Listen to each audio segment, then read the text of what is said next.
اسلام کی ارکان بنیاد 5 چیزوں پر مطمئن ہے۔ ان 5 چیزوں میں سے اگر کوئی بھی شخص ایک چیز کو انکار کرتا ہے تو وہ اسلام سے خارج ہو جاتا ہے، اسلام سے نکل جاتا ہے، اسلام اس کے اندر نہیں رہتا ہے۔ ان 5 چیزوں میں سے ایک چیز زکوٰۃ کا بھی ہے، لیکن زکوٰۃ کو لوگ اتنا ترجیح نہیں دیتے ہیں، زکوٰۃ کے مسئلہ کو لوگ سننا نہیں چاہتا ہے، زکوٰۃ کا مال انسان نکالنا نہیں چاہتا ہے، یہ سوچتا ہے کہ زکوٰۃ کا مال اگر ہم نکال لیں تو ہمارا مال میں کمی ہو جائے گی، ہمارا مال کم ہو جائے گا۔ آج کل مکئی کی کھیتی ہو رہی ہے، مکئی کی کھیتی میں لوگ زکوٰۃ نہیں نکال رہے ہیں۔ مکئی کی کھیتی کو لوگ سمجھتے ہیں کہ یہ ہم ہی اپنے محنت سے اگائے ہیں اور ہم اس کے اندر سے زکوٰۃ کا مال کیوں نکالیں۔ لیکن حضرت ابوبکر صدیق رضی اللہ جو پہلا خلیفہ ہیں، ان کے زمانے میں جب کچھ لوگوں نے زکوٰۃ دینے سے انکار کیا تو حضرت ابوبکر صدیق رضی اللہ تعالیٰ عنہ نے ان کے خلاف جنگ کا اعلان کر دیا کہ جو شخص اگر زکوٰۃ دینے کو انکار کرتا ہے تو ان کے خلاف ہم جنگ کریں گے۔ تو جو مکئی کی کھیتی چل رہی ہے ان سے لوگ زکوٰۃ نہیں نکال رہا ہے۔ جو زکوٰۃ کا مال آج ہم نہیں نکالتے ہیں، یہی زکوٰۃ کا مال قیامت کے دن ہمارے سر پر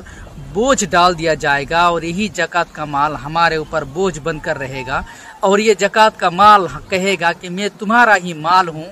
لیکن اس دن یہی مال ہمارا دشمن بن جائے گا جس مال سے ہم بہت زیادہ محبت کرتے ہیں۔ ان زکوٰۃ کے مال میں غریبوں کا بھی حق ہے۔ یہ جو زکوٰۃ کا مال ہم نکالتے ہیں ان مالوں میں غریب مسکین فقیروں کا حق ہے۔ ہمارے اڑوس پڑوس میں اگر کوئی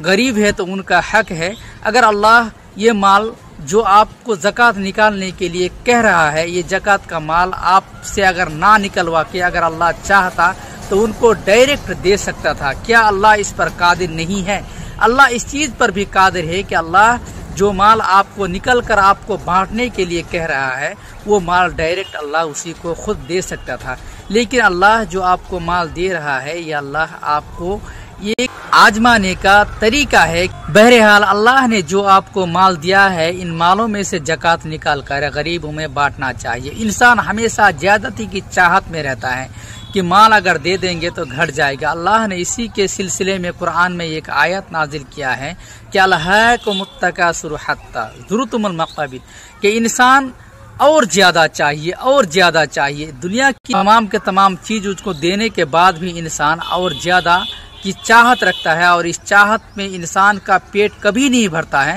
اور آخر کر وہ قبر میں جا کر حاضر ہو جاتا ہے۔ جو مال آپ جمع کر کے رکھتے ہیں یہی مال اگر آپ غریبوں میں بانٹ دیں گے تو آپ کو دیکھنے میں لگتا ہے کہ بہت زیادہ ہے، لیکن یہی مال اگر آپ غریبوں میں بانٹ دیں گے تو اسی مال کے وجہ سے، اس مال کی برکت سے اللہ آپ کی مال میں برکت دے گا، اس طریقے سے کہ آپ کے اوپر اگر کوئی بلا مصیبت آنے والا ہوگا تو وہ بلا مصیبت آپ کے اوپر سے ٹال دیا جائے گا۔ اگر آپ کو کسی مشکل آنے والی ہے یا کوئی بھی اگر بیماری آنے والی ہے یا بیماری میں آپ مبتلا ہیں تو ہو سکتا ہے کہ اس زکوٰۃ کا مال دینے سے آپ کی بیماری میں کمی آ جائیں اور آپ کو جو بڑی بیماری ہونے والی رہتی ہے، جو گمبھیر بیماری ہونے والی ہوتی ہے، وہ بیماری سے آپ کو نجات مل جائے، یا اگر آپ کوئی گمبھیر بیماری میں بھی مبتلا ہیں تو ہو سکتا ہے کہ اللہ کچھ ہی پیسوں میں آپ کا اس بیماری سے چھٹکارا مل جائے۔ تو زکوٰۃ کا مال کو گھر میں نہ رکھیں، زکوٰۃ کا مال میں آپ کے غریب مسکین، آپ کے اڑوس پڑوس سب کا حق ہوتا ہے، ان کو اپنا حق پہنچائیں۔